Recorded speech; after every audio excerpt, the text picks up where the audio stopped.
23 children were found locked away in the basement of a Georgia plantation in 1864, each bearing similar striking traits: high cheekbones, pale green eyes, and auburn hair streaked with gold.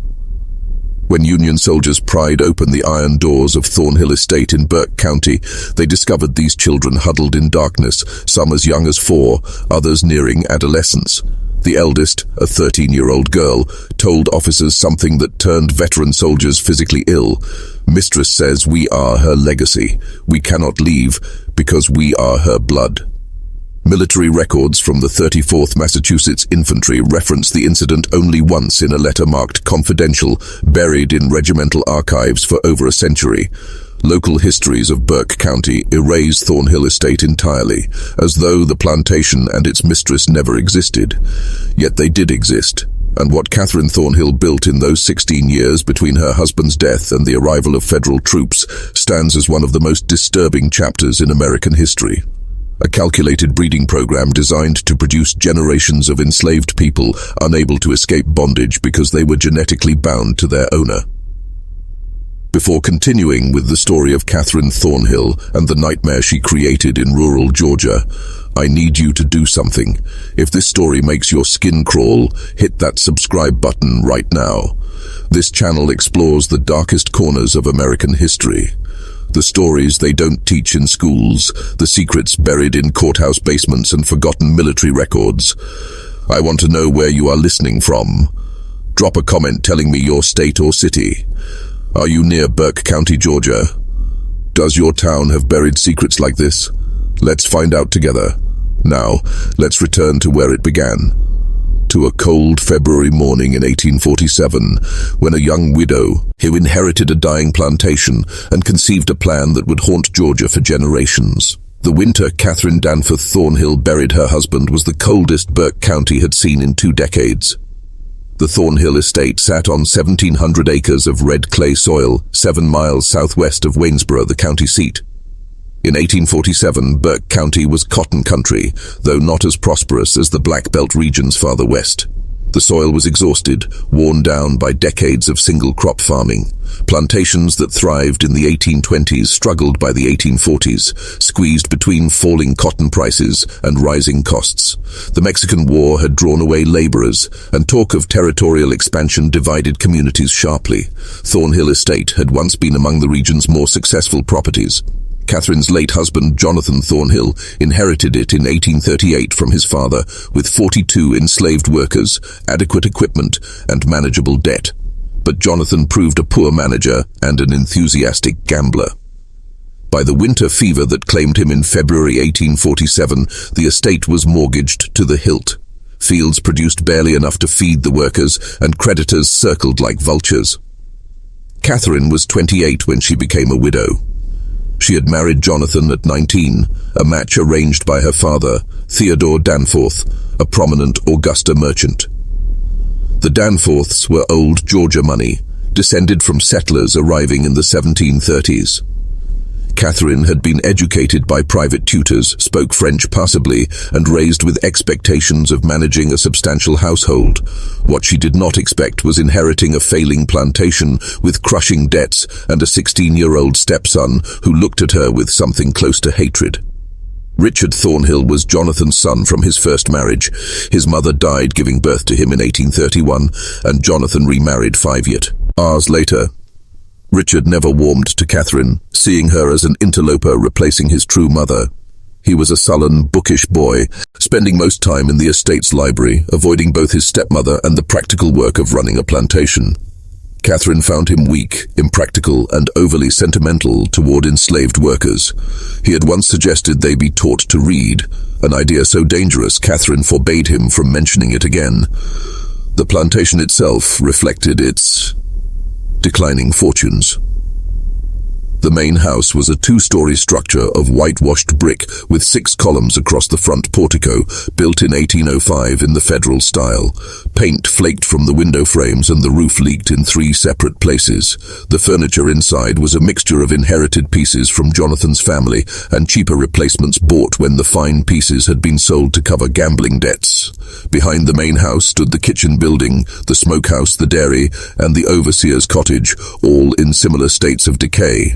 Further back, beyond a line of live oaks draped with Spanish moss, were the quarters where the enslaved population lived. In 1847, 31 people remained on the property. 11 men, 13 women, and 7 children. 16 others had been sold over the preceding 3 years to satisfy Jonathan's creditors. Those who remained knew more sales were coming. Fear hung over the quarters like a heavy fog over the Savannah River. Catherine spent the first month after Jonathan's death in a kind of controlled fury. She met with the estate's lawyer, Ambrose Talbot, who laid out her options in blunt terms. Sell the property and the remaining workers to settle debts and perhaps have enough left to live modestly in Augusta under her father's roof, or find some way to make the plantation profitable again, which Talbot considered unlikely given the state of the cotton market and the estate's depleted resources. Neither option was acceptable to Catherine. Returning to Augusta would make Ian admitting failure, living as a dependent spinster in her father's house, forever marked as the widow who could not hold on to her inheritance. But she also recognized that traditional plantation management would not save Thornhill Estate. The land was exhausted, the equipment was old and worn, the remaining enslaved workers were too few to work the cotton fields profitably, and she had no money to purchase more. It was during one of these sleepless nights poring over the estate's account books by candlelight that Catherine conceived her plan. The idea came to her with the cold logic of desperation. If she could not afford to purchase workers, she would breed them, but not in the haphazard way most plantations did it, offering small incentives for couples to have children and waiting 15 years for those children to become productive laborers. No, Catherine envisioned something far more systematic, more controlled. She would create a population of workers who were biologically tied to the estate, who could never be sold because they were her own descendants, who would have an instinctive loyalty to the plantation because it was literally in their blood. The plan was monstrous, but to Catherine, it was also elegant. She was still young enough to bear children. She would select the strongest, healthiest men among the enslaved population and conceive children with them. These children would be raised knowing their parentage, would be given slightly better treatment than the others to ensure their loyalty, and when they reached maturity, would be paired with enslaved women to produce the next generation. Within 20 years, Catherine calculated she could have a workforce of 50 or more, all bound to Thornhill Estate by ties that went deeper than legal ownership. She began keeping a journal to work out the details. This was no diary of personal feelings, Catherine's. It was far too practical for that. Instead, she created what she called her cultivation records, filled with calculations, observations, and plans. She wrote in a simple substitution cipher, replacing key words with innocuous agricultural terms. Children became seedlings. The men she selected became rootstock. Pregnancies were plantings. The journal's pages were covered with diagrams that looked like breeding charts for livestock, because that was essentially what they were. Catherine's first selection was a man named Isaac, 24 years old, born on the plantation and known for his physical strength and steady temperament. She summoned him to the main house on a March evening in 1847, after the other workers had retired to the quarters. What happened that night was recorded in Catherine's journal only as first planting completed with rootstock 1, weather clear and mild. 3 weeks later she summoned him again, and then twice more before the month was over. By April, Catherine was confident she was pregnant. She recorded this in her journal with the same emotional detachment she might note the planting of cotton. Initial cultivation successful. Anticipate harvest in December. Richard Thornhill first suspected something was amiss with his stepmother in late May of 1847.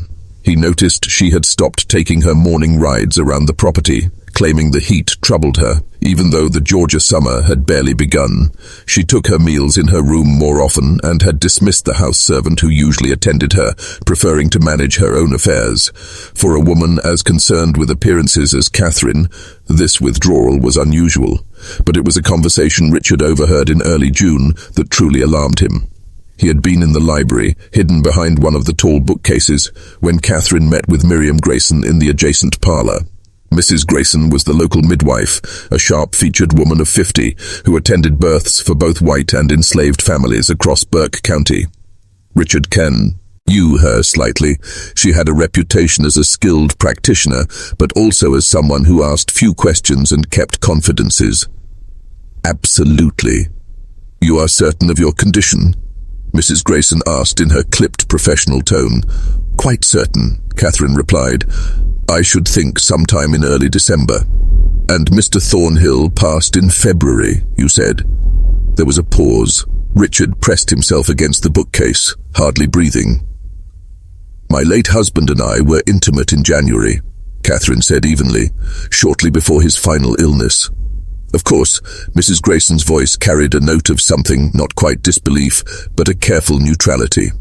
I will need to examine you properly, and we should discuss the arrangements for the delivery. Will you want me here at the house? I will, and I will need your discretion, Miriam. Absolutely. You have it, as always. Richard waited until both women had left the room before emerging from his hiding place. His hands were trembling. The mathematics did not work. His father had been bedridden for the entire month of January, barely conscious most days, racked with fever and chills. Richard had sat with him many nights. There had been no possibility of intimacy between his father and Catherine, which meant the child Catherine was carrying must have been conceived after Jonathan's death in March or April with someone else. The implications made Richard ill to his stomach. If word got out that Catherine had conceived a child out of wedlock, the scandal would destroy what little remained of the family's reputation. Creditors would move swiftly to seize the property. The Danforth family in Augusta would disown her. But beyond the practical consequences, Richard was appalled by the deception itself. Catherine intended to claim this child as his father's legitimate heir, to lie to everyone, to build her future on a foundation of fraud. He decided his options. He could confront Catherine directly, but he was only 16, and she held all legal authority over the estate. He could go to lawyer Talbot in Waynesboro. But without proof, it would be his word against Catherine's, and as a minor, his testimony would carry little weight. He could write to his grandfather Danforth in Augusta, but Catherine read all outgoing mail from the estate. Instead, Richard began to watch Catherine carefully, seeking evidence, trying to understand what she intended. He noticed that she summoned Isaac to the main house regularly, always after dark, always when the overseer was away in town or engaged with duties elsewhere on the property. He observed how Catherine's manner toward Isaac differed from her treatment of other enslaved workers, not kind exactly, but less overtly hostile. She addressed him in full sentences rather than curt commands. By July, Richard was certain Isaac was the father of Catherine's child. The realization filled him with horror, not merely at the violation of social and legal boundaries, but at what it revealed about Catherine's character. She had coldly, deliberately chosen to conceive a child with an enslaved man, to claim that child as her late husband's, and to maintain this deception indefinitely. What sort of woman was capable of such calculated duplicity? He found part of the answer in early August during one of Catherine's rare trips to Waynesboro. Richard had been searching for legal documents connected to the estate. He harbored vague hopes of finding something that might give him leverage over Catherine when he discovered a leather-bound journal hidden in a locked drawer of Catherine's writing desk. The lock was simple enough for a determined 16-year-old to pick. The journal was written in cipher, but Richard had always excelled at puzzles. It took him 3 days, working in secret whenever Catherine was absent, to crack the basic substitution pattern. What he read made his blood run cold. Catherine was not merely having an affair with Isaac. She was executing a deliberate breeding program. The journal laid it out in chilling detail. Her plan to conceive multiple children with selected enslaved men, to raise those children as part of the plantation workforce, and eventually to breed those children with each other and with other enslaved people to create an ever-expanding population of workers genetically bound to Thornhill Estate and to Catherine herself. There were charts, calculations of expected births over 5-year periods, notes on which men displayed desirable physical traits, and speculation about whether attributes such as strength, intelligence, and temperament were heritable. It read like something from a livestock breeder's manual, except the livestock were human beings.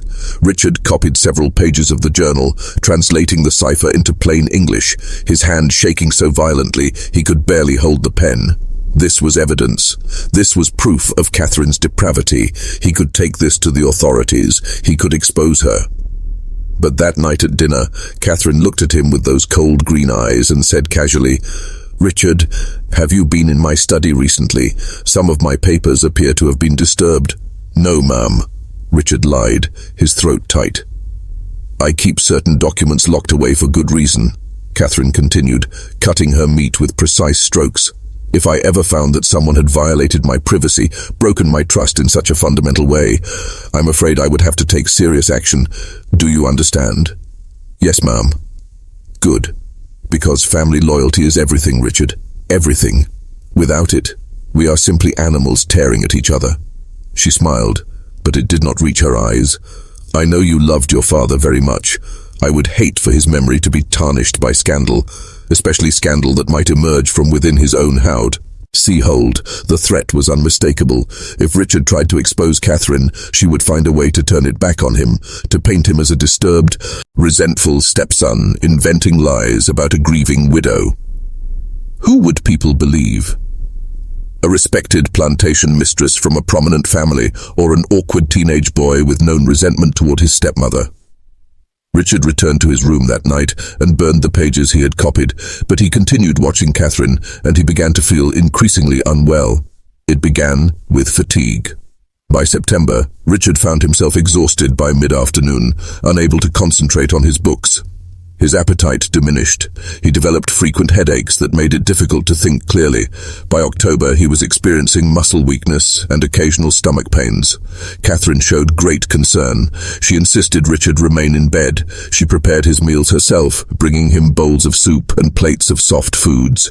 She summoned Mrs. Grayson to examine him. The midwife, who also acted as a general medical practitioner in the absence of a proper physician, diagnosed nervous exhaustion complicated by possible consumption. She prescribed rest, fresh air when Richard felt strong enough, and a special tonic that Catherine obtained from a pharmacy in Augusta. Tuberculosis often strikes young men of sensitive disposition, Catherine told Richard, adjusting his pillows with attentive care. Your father had a cousin who died of it at just your age. We must be very vigilant. Richard knew better. He had read about arsenic poisoning during his hours in the library. He recognized the symptoms in himself, the fatigue, the digestive troubles, the muscle weakness. Catherine was slowly killing him, disguising murder as disease, eliminating the one person who knew her secret and posed a threat to her plans. But he was too weak to fight back, too isolated to obtain help. The house servants followed Catherine's orders without question. The overseer rarely came to the main house. Richard's room was on the second floor, and by November, he barely had the strength to rise from bed, let alone escape the property and reach Waynesboro. He made one final attempt to expose Catherine in late November, writing a letter to his grandfather, Danforth, in Augusta. It took him 3 days to compose it, working for only a few minutes at a time before exhaustion overcame him. He described Catherine's breeding program, her journal, the poisoning. He sealed the letter and gave it to one of the younger house servants, a girl named Pearl, begging her to post it in Waynesboro without telling Catherine. Pearl took the letter, but she also told Catherine, terrified of what might happen if the mistress discovered she had been keeping secrets. Catherine read the letter expressionless, then burned it in the fireplace in front of Richard. You're very ill, darling, she said softly, almost tenderly. The fever is affecting your mind. You're imagining things that aren't real. It's a mercy, really, that you won't have to suffer much longer. Richard Thornhill died on December 3rd, 1847, 3 weeks before his 17th birthday. Dr. Samuel Pritchard of Waynesboro, summoned to record the death, noted consumption as the cause and remarked that the young man had wasted away with tragic speed. Catherine wept decorously at the funeral. She wore black for a full year. 4 days after Richard's burial, Catherine gave birth to a healthy son. She named him Jonathan after her late husband and claimed he had been born slightly premature, which explained any questions about timing. Few people in Burke County thought to count backwards from the birth to Catherine's widowhood. Those who did kept their speculations to themselves. It was not the kind of thing one discussed openly. The years between 1848 and 1856 transformed Thornhill Estate in ways that seemed almost miraculous to outside observers. The plantation that had teetered on the edge of bankruptcy slowly regained its footing. Cotton production increased. The enslaved workforce grew. Catherine Thornhill earned a reputation as a shrewd, if somewhat reclusive, plantation mistress who managed her property with uncommon efficiency. But that efficiency came at a terrible cost that no outsider ever saw. Catherine gave birth 4 more times between 1848 and 1853. Daughters named Elena, Abigail and Margaret, and another son. She called Samuel. Each birth was attended only by Miriam Grayson, who by now was deeply complicit in Catherine's schemes. The midwife received generous payment for her services and her silence, regular fees that far exceeded her usual rates, plus a small cottage on the edge of the Thornhill property where she could live without paying rent. Mrs. Grayson's role extended far beyond delivering Catherine's children. She also performed a darker function, ensuring that enslaved women on the property only gave birth to children who fit Catherine's careful plans. When pregnancies occurred outside Catherine's controlled pairings, and they did, because human beings will form attachments and intimate relationships even in the most oppressive circumstances, Mrs. Grayson provided abortifacients, plant-based compounds that induced miscarriages. She performed these procedures in a small room behind the overseer's cottage, away from the main house, away from witnesses. The women subjected to these forced abortions rarely spoke of them, even to one another. The trauma was profound, the grief unvoiceable in a system that already denied them autonomy over their own bodies. But whispers circulated through the quarters anyway, stories of women who had been pregnant 1 week and bleeding the next, who were told they had simply lost the babies naturally, though everyone knew Mrs. Grayson had been involved. One woman named Ruth tried to resist. In the spring of 1851, she was 5 months pregnant when Catherine discovered that the father was not the maize and Catherine had designated for her, but instead a young field hand named Samuel, with whom Ruth had formed a genuine attachment. Catherine ordered Mrs. Grayson to terminate the pregnancy immediately. Ruth ran. She made it nearly 4 miles into the pine forest southwest of the plantation before the overseer's dogs tracked her down. She was dragged back to Thornhill Estate, held down by 2 men while Mrs. Grayson forcibly administered the abortifacient compounds. Ruth survived the ordeal physically, but something fundamental broke inside her. She worked mechanically after that, spoke rarely, and died 2 years later during a fever outbreak that swept through the quarters. She was 24 years old, but Ruth's tragedy was just one among many. By 1856, Catherine's program had produced 7 children of her own, all of whom were being raised in a peculiar liminal space. They were legally enslaved. Catherine had registered them as such in the county records, claiming them as children born to enslaved women on the property, which gave her legal ownership of them. But in practice they lived in the main house, wore decent clothes, ate better food than the other enslaved children, and received informal education from Catherine herself. Young Jonathan, the eldest, was 8 years old in 1856. He was a serious, quiet child who resembled Catherine strongly. The same green eyes, the same auburn hair, the same sharp features. He had no memory of his father, Isaac, who had been sold to a plantation in Alabama in 1849. Catherine had found Isaac's presence a complication once his purpose had been served. The money from his sale helped pay down some of the estate's remaining debts. The younger children knew nothing of their true parentage. Catherine told them they were fortunate orphans whom she had taken into her household out of Christian charity. She taught them to read and write, a dangerous illegality in Georgia, where teaching enslaved people literacy was prohibited by law, but Catherine was confident no one from the outside would ever enter her home and discover what she was teaching these children. She was grooming them, preparing them for the next phase of her plan, but that phase required patience. The children needed to reach physical maturity before they could be used for breeding. Catherine continued her meticulous record-keeping, tracking their growth, their health, their temperaments. She noted which children showed physical strength, which seemed more intelligent, which were more compliant. She was planning pairings decades in advance. In the meantime, she continued having children of her own. 3 more were born between 1854 and 1856, sons named William and Henry, and a daughter called Caroline. Each had a different father, carefully selected from among the enslaved men on the property. Catherine's criteria were ruthlessly practical: physical health, strength, decent teeth, good eyesight, no obvious impairments. She cared nothing for their personalities or characters.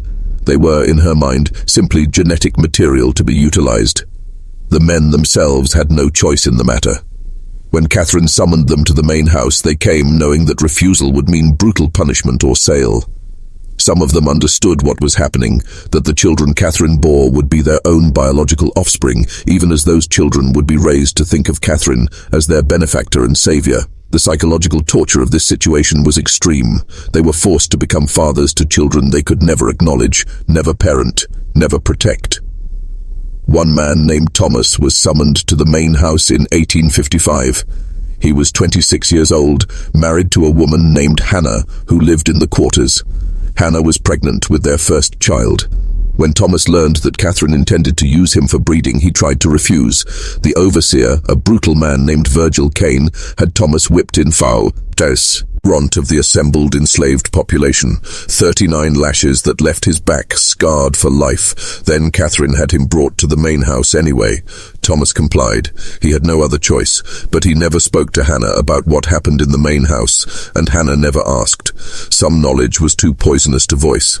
By 1856, Thornhill Estate housed a population that looked normal on the surface, but was actually structured along Catherine's twisted logic. There were the field workers, about 20 adults and their children, who worked the cotton and corn under the overseer's supervision. There were the house servants, 3 women and 1 elderly man who cooked, cleaned, and maintained the domestic space. And then there were Catherine's special children, 10 in total by 1856, ranging in age from 8 years old down to infancy. These children occupied a strange position in the plantation hierarchy. The other enslaved people resented them for their privileges, but also pitied them for what they represented. Everyone in the quarters understood on some level what Catherine was doing. They did not have language for eugenics or breeding programs. Those terms would come later, but they recognized the pattern. They saw how Catherine kept detailed records of the children, how she measured them periodically, how she noted their development in her locked journal, and they waited with a kind of horrified anticipation for what would happen when these children grew up. Because everyone knew what Catherine intended, she had made it clear in subtle ways, in comments and instructions. These children were being raised to produce the next generation of workers. They were tools in Catherine's long-term plan to create a workforce that could never leave, could never be sold, because they were genetically bound to her and to Thornhill Estate. It was an abomination disguised as innovation. But in the isolated world of a rural Georgia plantation in the 1850s, with no outside oversight and absolute power concentrated in the hands of the property owner, Catherine was able to pursue her vision without interference. The only person who posed any potential threat was lawyer Talbot in Waynesboro, who handled the estate's legal affairs and thus had access to records that might raise questions. But Talbot was a practical man who valued profitable clients, and by 1856 Thornhill Estate was becoming profitable. The cotton yields were improving. The workforce was growing through Catherine's breeding program at no acquisition cost. Debts were being paid down. Talbot asked no uncomfortable questions because he benefited from Catherine's success. The isolation of the plantation helped maintain secrecy. Thornhill Estate was 7 miles from Waynesboro, connected by a rough road that was often impassable in winter. Neighbors were few. The nearest plantation was 3 miles away. Catherine rarely entertained visitors and discouraged social calls. When she did interact with other plantation families, usually at church on Sundays or at occasional gatherings in Waynesboro, she presented herself as a proper widow, managing her late husband's property with Christian virtue and practical wisdom.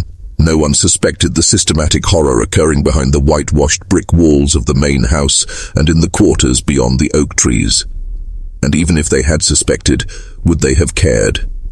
This was Georgia in the 1850s, a society built on the brutal exploitation of enslaved labor. Catherine's program was more systematic, more coldly calculated than most, but it was not fundamentally different in kind from what happened on thousands of other plantations across the South. That was perhaps the most disturbing aspect of the entire situation. Catherine's breeding program was monstrous, but it was also logical within the framework of a society that already treated human beings as property to be bought, sold, and bred at will. She had simples. Taken the underlying logic of slavery and followed it to one of its most horrifying conclusions. But systems built on such profound injustice contain the seeds of their own destruction. Change was coming to Georgia and the entire South, though in 1856 few people could imagine how soon or how violently it would arrive. The late 1850s brought increasing tensions to Burke County and all of Georgia. The question of slavery's expansion into new territories dominated national politics. The violence in Kansas Territory, where pro-slavery and anti-slavery settlers were literally killing each other, was discussed in anxious tones at the courthouse in Waynesboro. The presidential election of 1856, which put James Buchanan in office, did little to resolve the fundamental conflicts tearing the country apart. Catherine paid little attention to politics. Her focus remained fixed on Thornhill Estate and her long-term program. By 1859, her eldest children were approaching adolescence. Jonathan was 11, Elena was 10, Abigail was 9. They were still too young for the breeding phase of Catherine's plan, but she was already making preparations, already selecting which of the enslaved young women would be appropriate partners when the time came. It was during this period that Catherine constructed what she called the Heritage Room in a previously unused section of the mansion's east wing. She told the house servants it would be a storage space for family records and memorabilia. In reality, it was a shrine to her breeding program. The room was windowless, lit by oil lamps with walls lined with shelves and a large table in the center. On the shelves, Catherine stored her coded journals, 3 leather-bound volumes by 1859, chronicling every birth, every pairing, every observation about the children's development. She also kept small glass vials, each labeled with a name and a D, 8 containing locks of hair from each child. These samples were arranged in rows organized by generation and parentage, a physical archive of her genetic experiments. On the table, Catherine had drawn elaborate family trees in ink, showing not actual family relationships, but her planned pairings for future generations. Lines connected names with notations about anticipated outcomes: strong constitution, good teeth, intelligent, compliant temperament. It looked like breeding charts for show dogs or racehorses, except the names were human. Abigail paired with Thomas's son, Jacob. Eleanor with Isaac's son, Marcus, who would be born in 1862. Margaret with Samuel's nephew, Peter. Catherine spent hours in this room, planning decades into the future, imagining a Thornhill estate populated by 100 or more. Workers all descended from her, all genetically and psychologically bound to the land. In her mind, she was creating something revolutionary. A plantation that would never face labor shortages, never require expensive purchases of new workers, never risk mass escapes because the enslaved population would have nowhere else to go. They were family in the most literal sense. The practical implementation of this vision required Catherine to exert even tighter control over the plantation's social structures. She began separating the children into different groups based on their roles in her program. The special children, her own biological offspring, continued living in or near the main house. The other enslaved children were kept at a distance, sleeping in the quarters, working in the fields as soon as they were old enough. But Catherine needed these other children too. They were necessary for the genetic mixing she envisioned, so she implemented a system of subtle manipulation, offering small privileges to families who cooperated with their pairings, threatening separation and sale to those who resisted. The psychological pressure was immense and constant. A woman named Violet, Mother O, F3, found herself in an impossible position. In 1860, Catherine had decided that Violet's eldest daughter, a girl of 14 named Sarah, should be paired with one of the older field hands, a man in his 30s named Elijah. Sarah was terrified she was still a child, and Elijah was old enough to be her father. Violet begged Catherine to wait to give Sarah more time. Catherine's response was cold. "You have 2 younger daughters, Violet. Would you prefer I sell them to settle this matter, or will Sarah do her duty to this estate and to you?" Sarah was paired with Elijah that autumn. She gave birth to a daughter 9 months later and died from complications of the delivery. She was 15 years old. Violet never recovered from the loss. She continued working mechanically, speaking to no one, and in 1862 she walked into the Savannah River and drowned herself. But tragedies like Sarah's and Violet's were invisible to outside observers. When visitors came to Thornhill Estate, which was rare, they saw a well-managed plantation with neat fields, a substantial house, and a workforce that appeared adequately fed and housed. The horror was carefully hidden, buried in the quarters, locked in the Heritage Room, encoded in Catherine's journals. Then came 1860. And everything changed.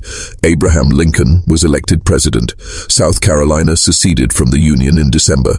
Georgia followed in January 1861 with delegates at the secession convention in Milledgeville voting 208 to 89 to leave the United States and join the Confederate States of America. War came in April with the firing on Fort Sumter. Initially, many Georgians believed it would be a short conflict, a few months, perhaps a year, and the Confederacy would establish its independence. But the war dragged on through 1861 into 1862 and through 1863.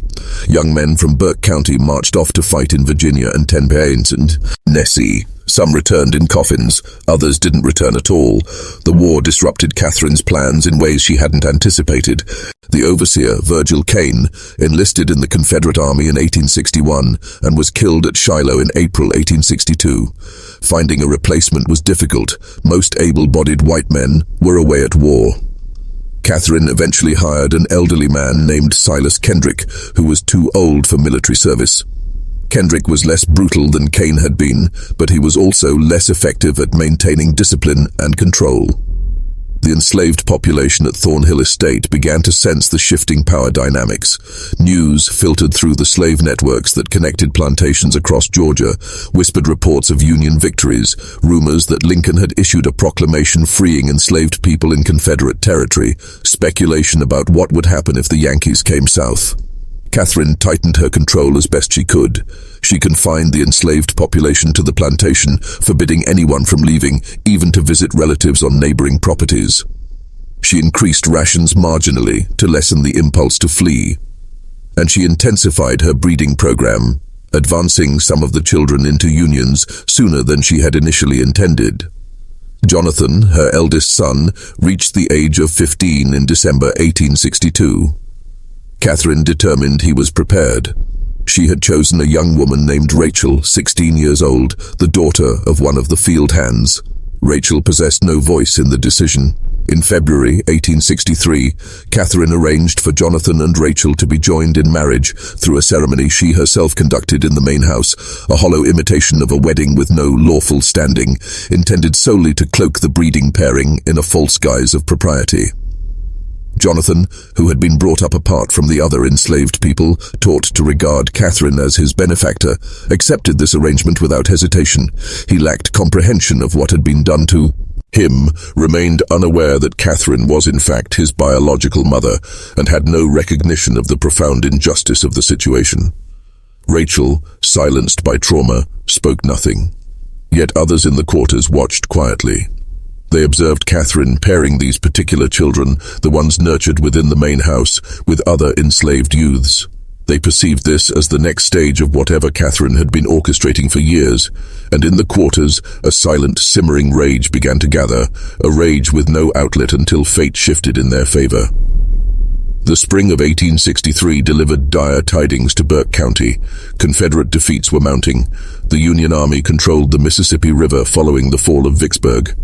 In July, Lee's campaign into Pennsylvania collapsed in disaster at Gettysburg. Shortages of food, clothing, and essential goods deepened hardship for all, even white plantation families. For the enslaved, life became yet harsher as Catherine rationed supplies with greater severity. Yet something else was unfolding within Thornhill Estate, something Catherine worked fiercely to conceal from outsiders. The children she had bred and raised were beginning to perceive their true origins. It began with Nina, Catherine's second-born daughter, now 14 years old. She had always been the most attentive of Catherine's children, the one who posed probing questions.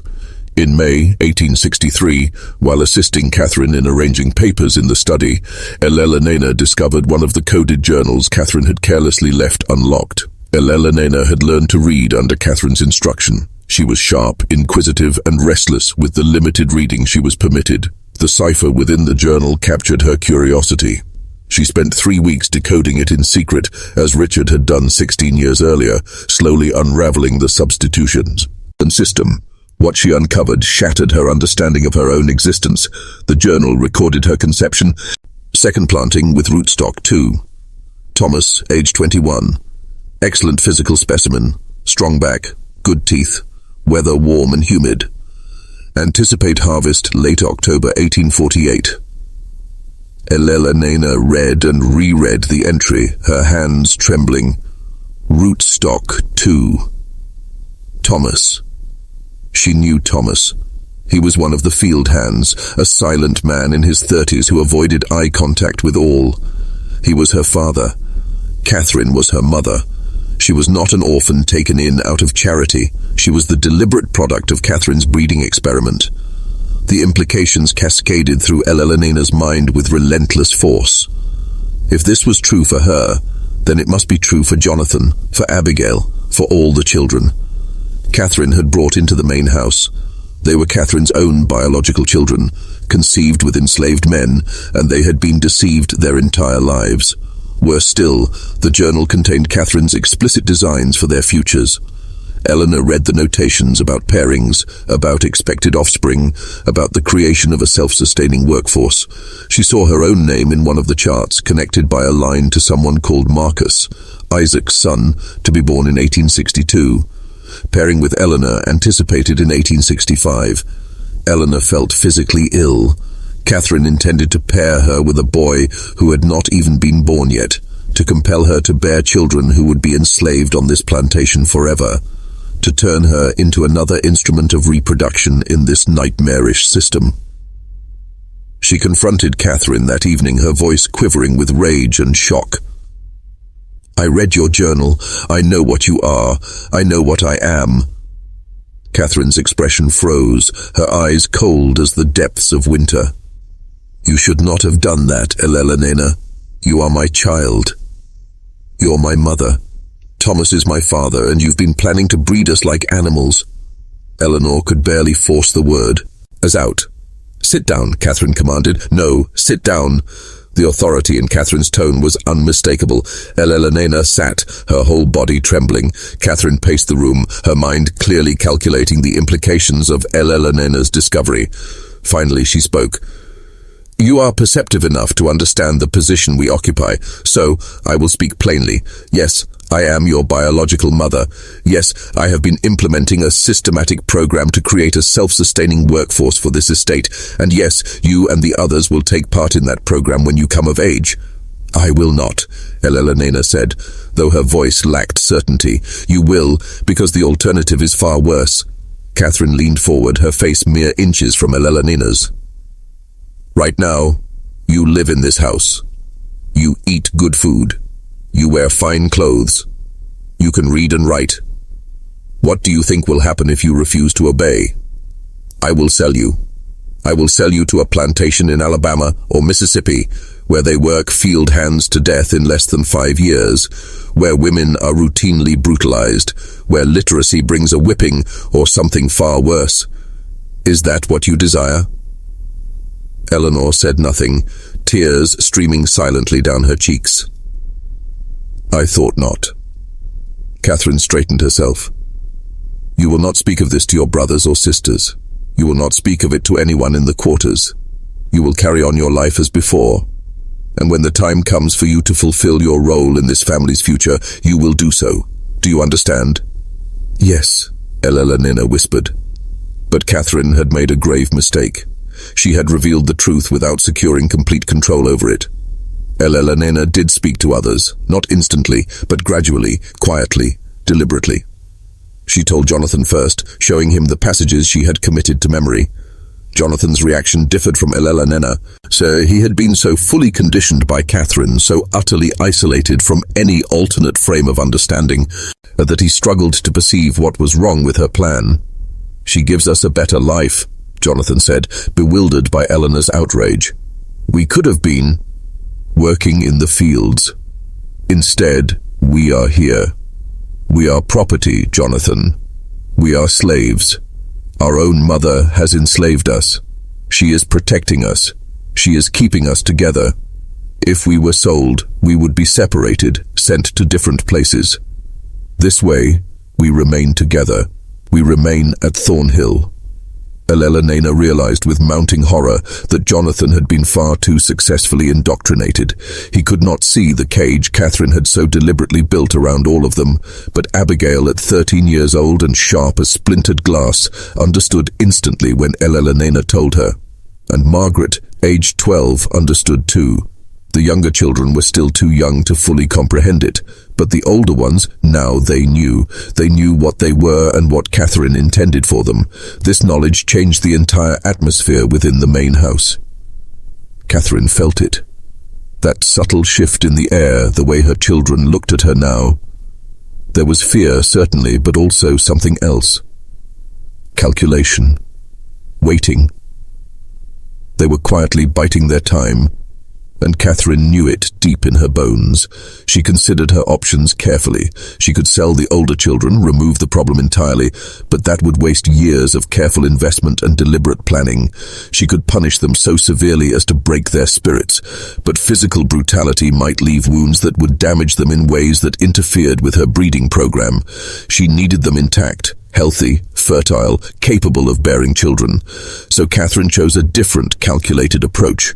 She would demonstrate the consequences of disobedience through another.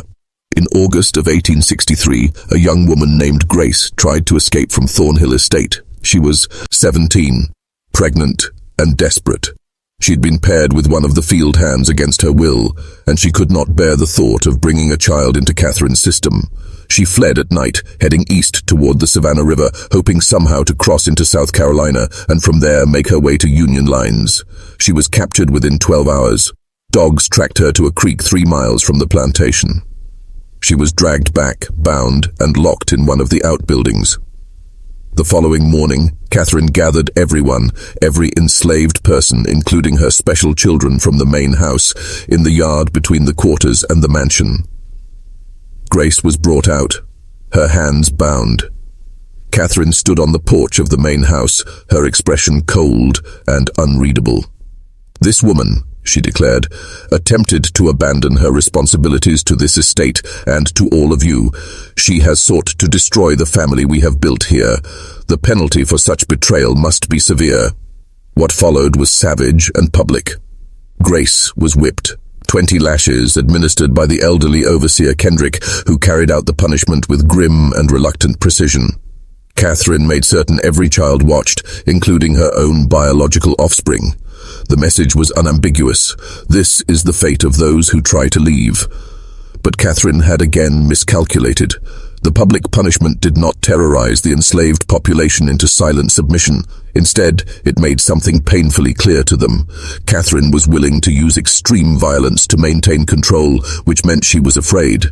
And if she was afraid, then they possessed far more power than they had ever imagined. In the weeks that followed, whispers began to spread through the quarters. Whispers of waiting for the right moment. Whispers of what would happen when the war ended.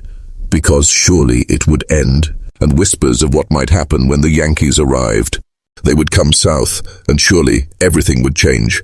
All they needed was to survive until that moment arrived. Elelonina heard these soft, dangerous whispers. She began spending more time near the quarters, when Catherine's eyes were elsewhere, carefully developing relationships with the other enslaved people from whom she had been kept isolated her entire life. She learned truths Catherine had never shared about her father Thomas, about the other men Catherine had chosen, about the women who had been broken, lost, or destroyed by Catherine's calculated program. One autumn evening in October, Elelonina gathered with a circle of older enslaved women deep in the woods beyond the quarters. They sat huddled together in the darkness, speaking in low, urgent voices.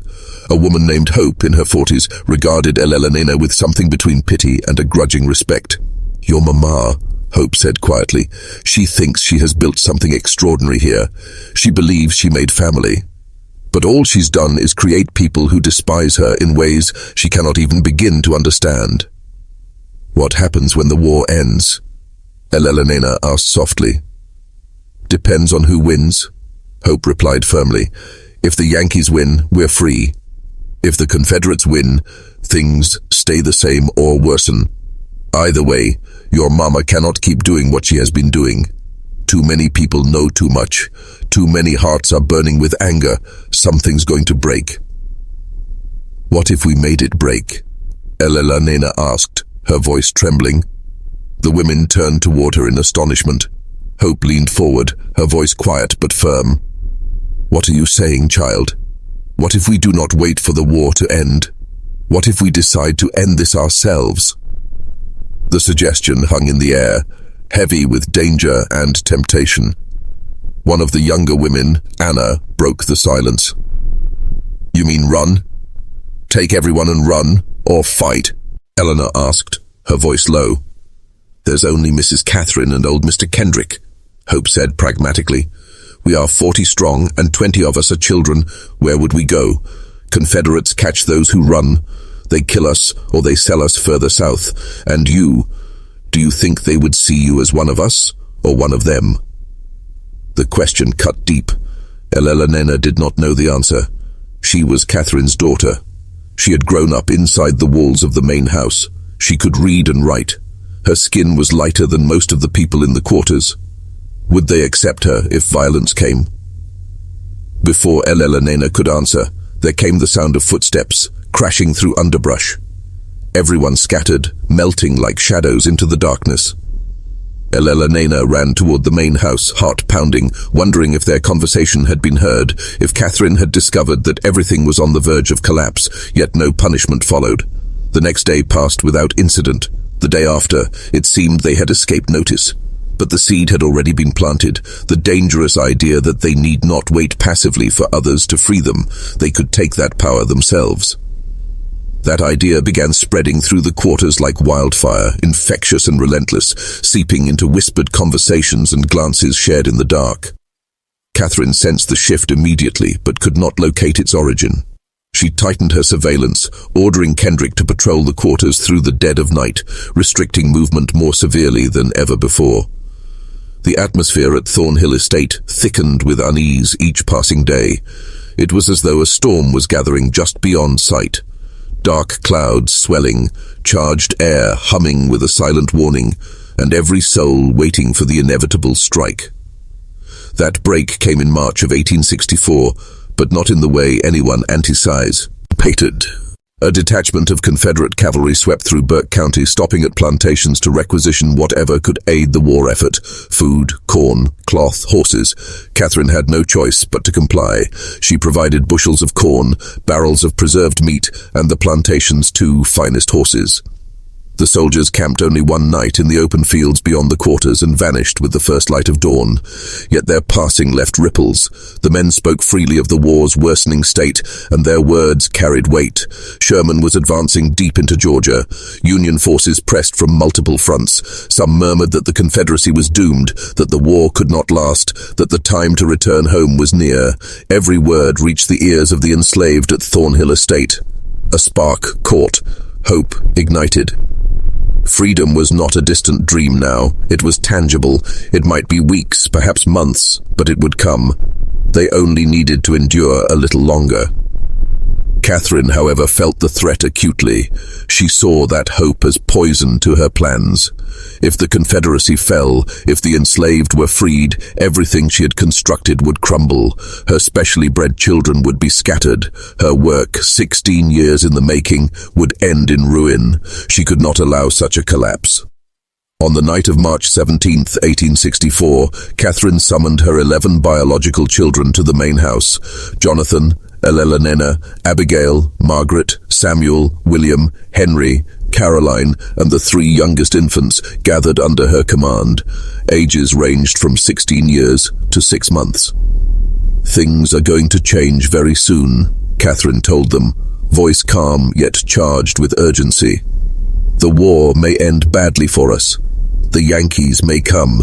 They may try to take you away, to destroy what we have built. I cannot let that happen." Ice ran down Nena's spine. "What are you planning?" she asked. "Dead," voice tight with fear. "We are securing our future," Catherine replied, her tone decisive. That night she led them to the heritage room in the East Wing, a place none but Jonathan had entered before. She lit the oil lamps, casting a golden glow across shelves lined with coded journals, vials of hair samples, and intricate family trees pinned to the walls. "This is our legacy," Catherine said, her voice low. "This is what we have built, and no one will take it from us." From a locked cabinet she withdrew a small wooden box. Inside lay several glass bottles filled with a clear liquid. "This is laudanum," she explained. "In small doses, it soothes pain. In greater doses, it brings eternal peace." Abigail gasped. "You mean to poison us?" Catherine's face hardened. "No, I mean to protect you," she said, her voice trembling with resolve. "If the Yankees come, if they free the others, where will you go? You are not white enough to live in white society. You are not wholly black in their eyes either. You will be outcasts, owned by no one, belonging nowhere at all. Is that truly better than staying here, remaining together, remaining with me? Yes, Eleanor said firmly, her voice unwavering. Anything, she insisted, is better than this life we endure. Catherine's face stiffened, her expression hardening into stone. You are too young to understand, she said sharply. All of you are far too young to comprehend the weight of what I carry. But I am your mother, and I know what is best for this family, better than anyone else could ever know. She moved toward the bottles with deliberate resolve, but Jonathan stepped forward, placing himself between her and the others. He was 16 now, nearly as tall as Catherine herself, and something in his face had shifted. A quiet defiance settled there. No, he said softly, almost under his breath. Jonathan, do not be foolish, Catherine replied, her voice low but firm. You understand the plan. You have always understood. I understood what you told me, Jonathan said steadily. But Eleanor showed me the journals. I read what you wrote about us, about Father Isaac, about Father Thomas, about all of them. I know what you did. I know what you are. I am your mother, Catherine said, her voice trembling with authority. You are a monster, Jonathan said, and his voice broke painfully on the word. Catherine struck him, a sharp, resounding slap that echoed harshly through the small room. How dare you speak so to me? After everything I have given you, after everything I have sacrificed, Jonathan, you sacrificed nothing. Elena stepped forward, her shoulders squared, her voice steady, joining Jonathan in defiance. You used people. You destroyed them. You destroyed us. Catherine stared at her children, truly seeing them for perhaps the first time. They were united against her, their faces alight with quiet fury. Even the younger ones, who did not yet fully understand, sensed the moment of confrontation and stood in solidarity with their siblings. In that instant, Catherine made a final, desperate decision. If she could not keep her children, if they would reject her, leave her, and destroy all that she had built, then she would at least preserve the record of her work. Future generations would know what Catherine Thornhill had created, even if that creation failed. She seized the journals, the charts, the vials of hair samples, clutching them tightly to her chest as if they were her last breath. You think you can escape me? You think you can pretend none of this happened? These records will survive. They will prove what I built here. They will prove that I was right. She moved past her children with determined force, running from the room, carrying with her the physical proof of her transgressions. Jonathan and Elena gave chase, their footsteps pounding behind her, but Catherine was swifter, driven by wild, manic resolve. She tore through the main house, out the front door, across the yard, toward the quarters beyond. What happened next depended entirely on whom you asked. Multiple testimonies would later contradict one another, shaped by memory, trauma, and perspective. What is certain is that Catherine reached the quarters clutching her journals and specimens. What is certain is that the enslaved people, roused by the noise and turmoil, emerged from their cabins to see their tormentor approaching in the darkness, carrying the evidence of her crimes. What is certain is that someone, perhaps Hope, perhaps one of the men, perhaps more than one, decided that this moment was the end. This was when it concluded. Catherine Thornhill vanished that night. Her journals lay scattered in the wet mud outside the quarters, their pages torn, stained, and smudged with dirt. The small vials containing hair samples lay broken, glass shards mingled with clumps of hair. The carefully drawn charts, records of years of deliberate work, had been set alight, their edges curled to ash, and Catherine Thornhill herself was nowhere to be found. Jonathan and Elena reached the quarters within minutes of discovering the scene. Chaos reigned. Voices shouted in confusion, feet pounded the earth as people scattered in all directions. A harsh, acrid smell hung in the air where someone had set fire to Catherine's private papers. But where was Catherine?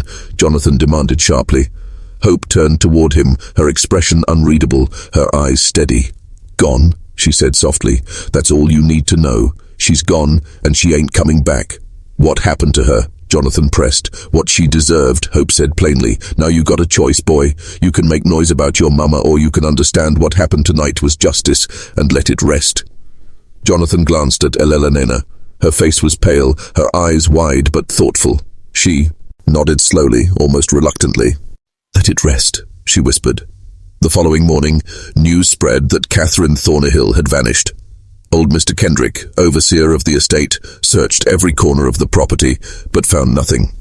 He reported her disappearance to the sheriff in Westboro, who came to investigate, concluding reasonably that Mrs. Thornhill had fled, fearing the approach of Union forces in the worsening war. No one from the quarters spoke of what had truly happened. Jonathan, Elena, and the other children kept silent. Official records stated simply that Catherine Thornhill disappeared on the night of March 17, 1864, and was never seen again. But within Thornhill Estate, the truth was understood, even if unspoken. Catherine had been killed. Her body disposed of somewhere deep within the plantation's 1,700 acres. Her children, her biological offspring, the living proof of her breeding experiment, had chosen not to pursue vengeance. They knew, in the quiet depth of their hearts, that their mother had earned her fate. 14 months later, the war ended. Sherman's army swept through Georgia in late 1864, skirting 30 miles north of Burke County and never directly reaching Thornhill Estate.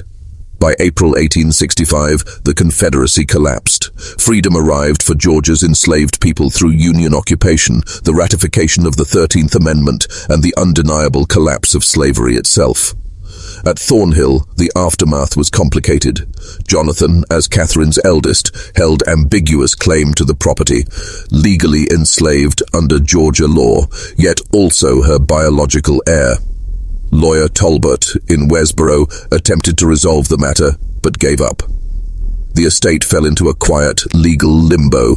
Most formerly enslaved people departed Thornhill Estate within weeks of emancipation, scattering across Georgia and beyond. They searched for kin sold away long ago, sought work in towns or cities, or fled far from the memory of their suffering.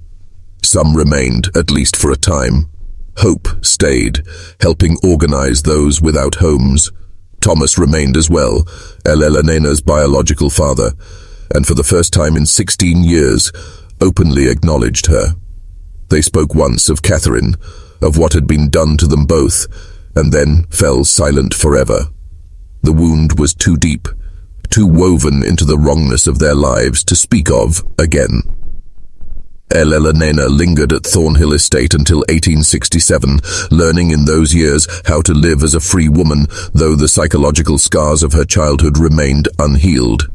She eventually relocated to Savannah, where she worked quietly as a seamstress and later married a carpenter named William Foster.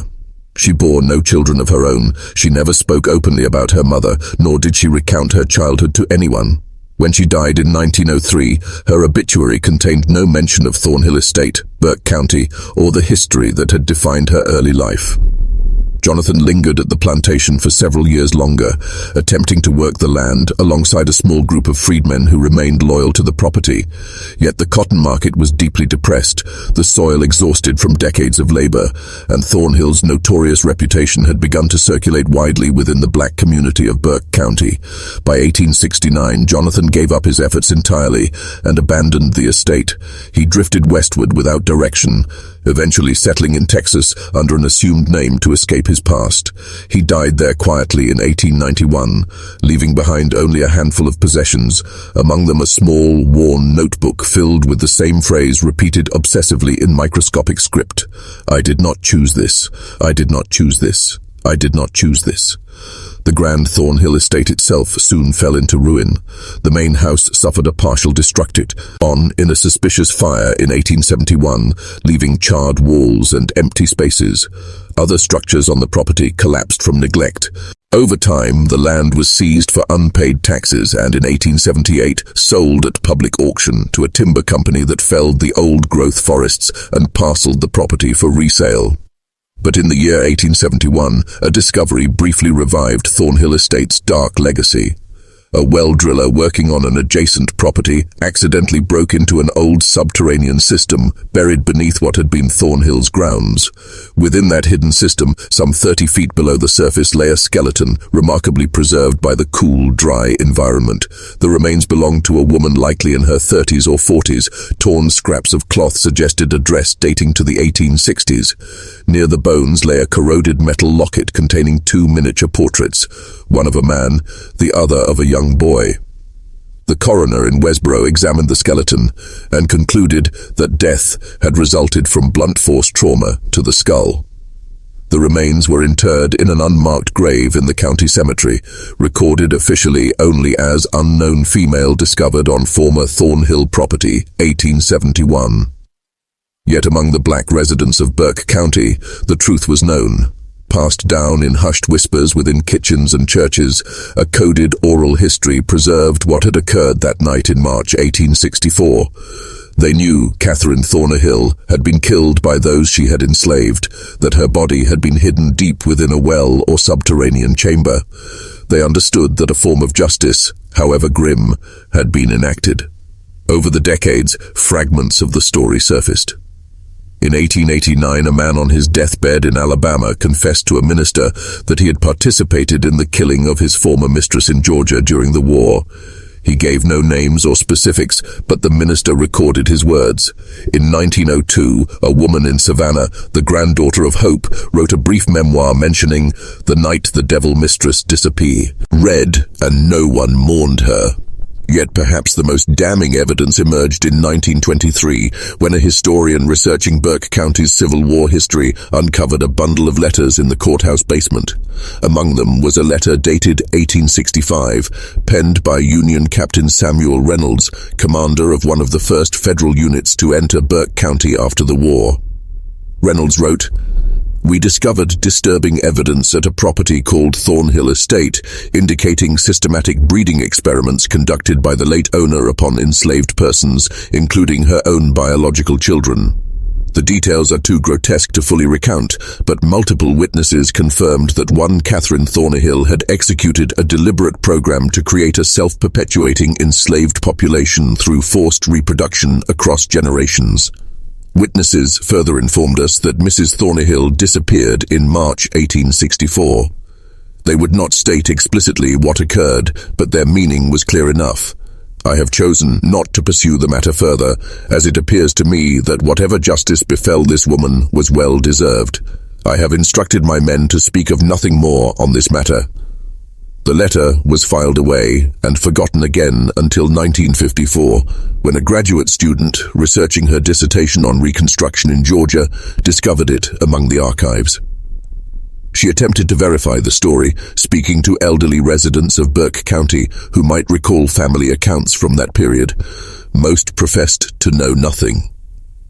One woman, 93 years old, the great-granddaughter of one of the enslaved people at Thornhill Estate, offered only this: "Some things happened that needed to happen. Some people did things that needed doing, and that is all that needs to be said about it."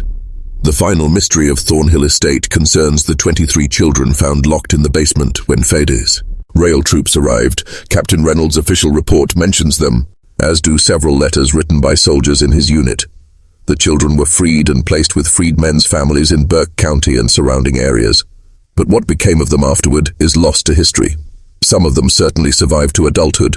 Some likely had children of their own, meaning there are probably people living today in Georgia or elsewhere who carry Catherine Thornhill's genetic legacy without knowing it. They might descend from Jonathan or Eleanor or one of the other children from the breeding program. They might inherit some of those distinctive traits: pale green eyes, auburn hair, sharply defined cheekbones that marked Catherine's offspring. They would never know their ancestor built her legacy on one of the most deliberate systems of exploitation and cruelty in American history. They would never know they exist because one woman decided to treat human beings as livestock, to construct a dynasty on forced reproduction and genetic control. They would never know that their great-great-great-grandmother's body lies in an unmarked grave in Burke County, placed there by the very people she had tormented, people whose names we will never recover because they protected each other's secrets even after gaining freedom. Today, the site of Thornhill Estate is nothing but fields and forest. The county has placed no historical marker. No books about Burke County history recount the plantation in detail. The house's foundation remains visible if you know where to look, buried beneath decades of fallen leaves and dense undergrowth. The old well where Catherine's body was hidden has long since collapsed and filled with earth. But the story endures, carried through oral tradition in Burke County's black community, whispered quietly in genealogy circles, referenced indirectly in academic papers about slavery and eugenics. It endures because it embodies something both true and terrible about American history.